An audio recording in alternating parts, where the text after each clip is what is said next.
Today we are talking easy money right here in Saven's World.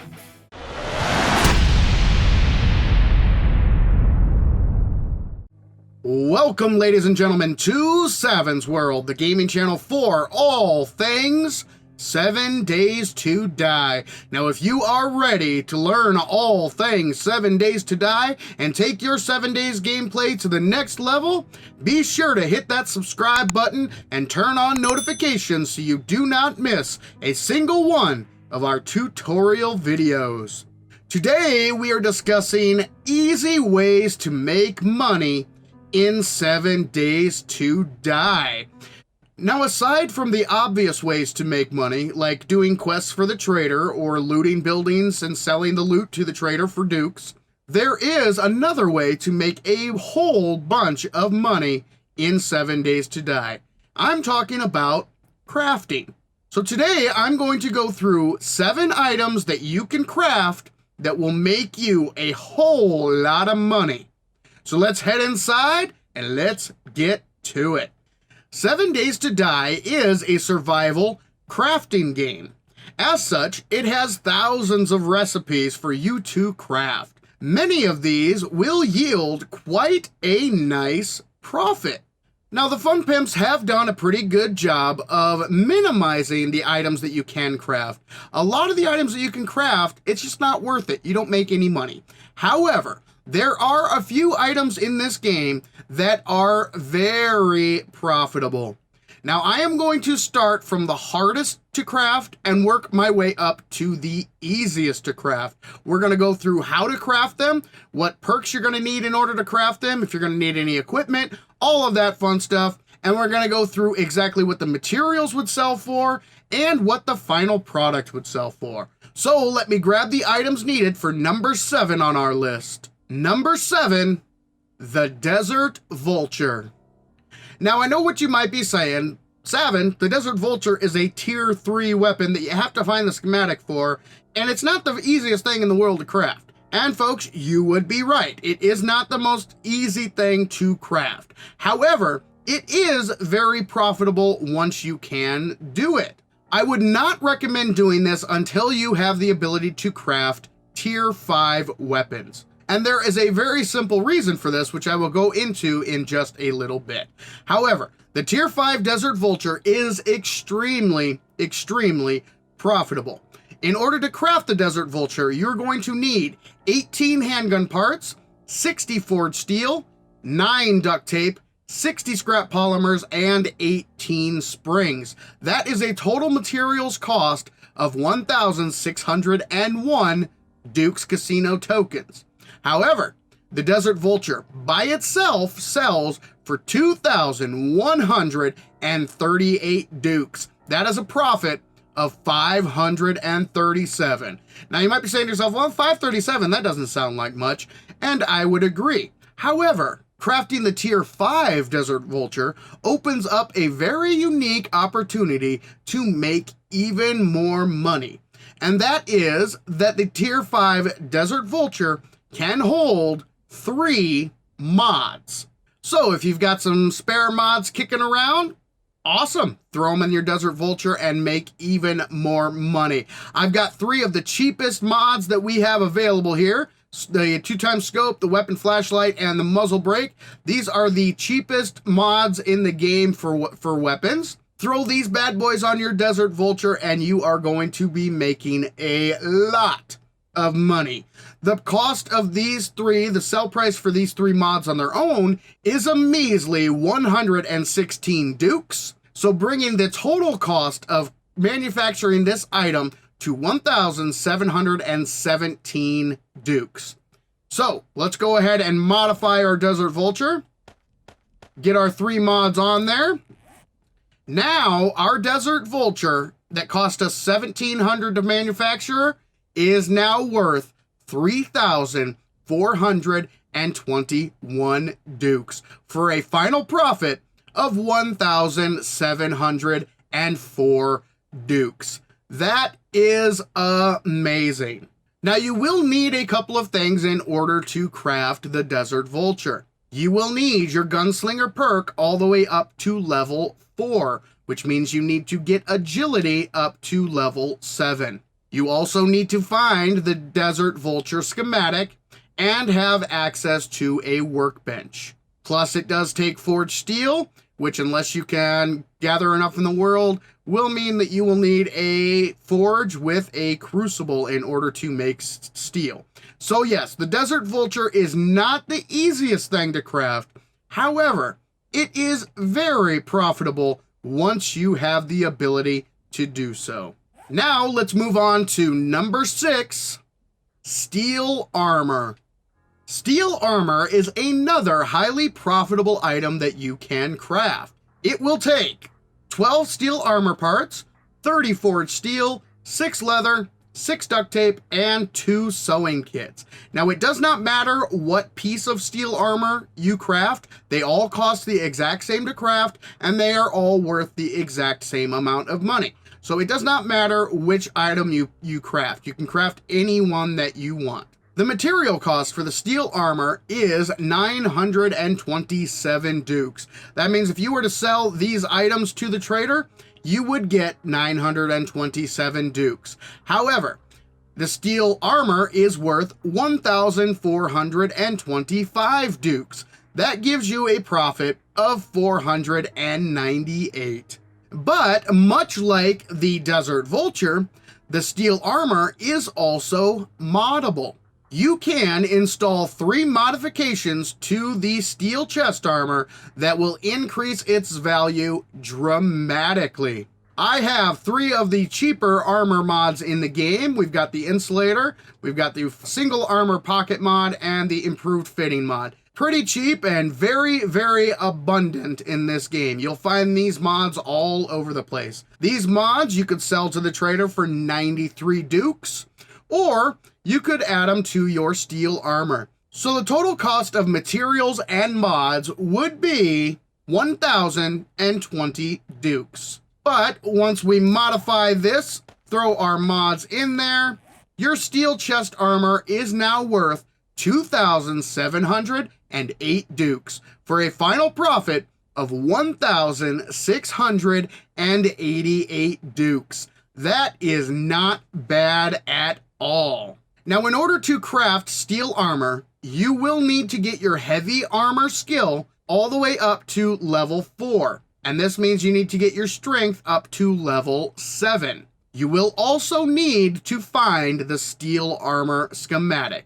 So again, steel armor may not be the easiest thing to craft, but once you have the ability to do so, it is very, very profitable. Now, let's move on to number 5, Minibike Handlebars.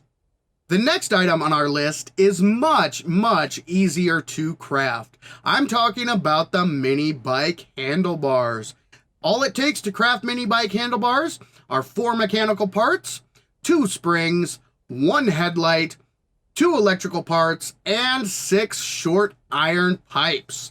The total cost to manufacture the Minibike Handlebars, 118 dukes. However, the Minibike Handlebars sell for 396 dukes. That is a profit of 278. Another great thing about the Minibike Handlebars, they stack. You can stack up to 50 Minibike Handlebars at one time. And the great thing is, the traders will buy usually 3 stacks, entire stacks of items, which means you can continue to manufacture the Minibike Handlebars over and over and over as you get the materials, and just let them sit in your chest and build up, build up, build up until you get a whole stack of them. You get a whole stack of these bad boys. They are worth 19,800 dukes. And the material cost for 50 Minibike Handlebars is only 5,900 dukes, giving you a profit of 13,900 dukes. The Minibike Handlebars are an awesome, awesome money maker. Great thing is, they also take materials that you can find almost anywhere. You're going to be gathering this stuff out there anyway. If you've got extras kicking around, craft up some Minibike Handlebars and make that money, baby. Another good thing about the Minibike Handlebars is the perk cost in order to unlock crafting is relatively low. All you have to do is get your Grease Monkey up to Minibike Master, which is level 2, which means your intellect needs to be level 4. Generally speaking, you're going to be doing this anyway, going into the intellect tree, so you shouldn't have to deviate from your desired build in order to unlock crafting the Minibike Handlebars. You can also find the Minibike Handlebar schematic in the world. That is another way to unlock it if you don't want to go into intellect. However, you will need a workbench in order to craft the Minibike Handlebars. So going into intellect would probably be a good idea anyway. But once you have the Minibike Handlebars unlocked, go gather yourself some materials, craft these babies as much as you possibly can, and make a whole lot of money. Now, let's move on to number 4, Lockpicks. The lockpick is one of the simplest things to craft in 7 Days to Die. All it takes is one mechanical part and one forged iron, for a total crafting cost of 9 Duke's Casino tokens. However, the lockpick sells for 22 Duke's Casino tokens, giving you a profit of 13 Duke's Casino tokens. Lockpicks can also stack into stacks of 50, which sell for an astounding 1,100 Duke's Casino tokens. The cost to create 50 lockpicks is 450, giving you a stack profit of 650 Dukes. Very, very profitable indeed. And you can usually sell 3 stacks of an item to a trader at a time. Another great thing about crafting lockpicks is it literally only takes 1 point in order to unlock lockpick crafting. All you need is to go into level 1 of the lockpicking perk in order to unlock the ability to craft the lockpick. One thing I do need to point out is that you do need a workbench in order to craft lockpicks. These unfortunately cannot be crafted in your inventory.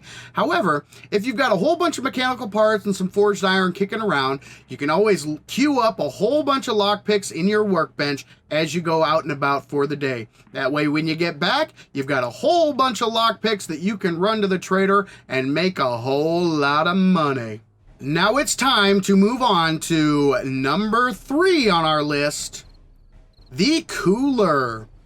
This next one is an oldie but a goodie. Coolers have been an easy way to make money in 7 Days to Die for a long time. While they're not quite as profitable as they once were, they are still very, very profitable. All it takes to make a cooler is 8 scrap polymers at a cost of 28 Duke's Casino tokens. However, the cooler itself can be sold for 66 Dukes, giving you a profit of 38 Duke's Casino tokens. Coolers can be stacked up to 3 in a stack, for a stack sell price of 198 Dukes. The material cost for those 3 coolers is 84, giving you a profit of 114 Dukes. The great thing about coolers is they don't take anything other than scrap polymers. You will, however, need a workbench in order to craft these bad boys up. And again, the trader will usually only buy 3 stacks of a certain item at a time. Then you'll have to wait for them to reset. So get 3 stacks of coolers all crafted up and ready to go for your next run to the trader. Sell these bad boys and make yourself some easy money. Next up on our list is number 2, an old bed. The next item on our list may seem a little strange. However, stay with me, folks. It is actually extremely profitable. I'm talking about an old bed. All you need in order to craft an old bed is 20 cloth fragments, 20 cotton, 10 springs, and 10 short iron pipes.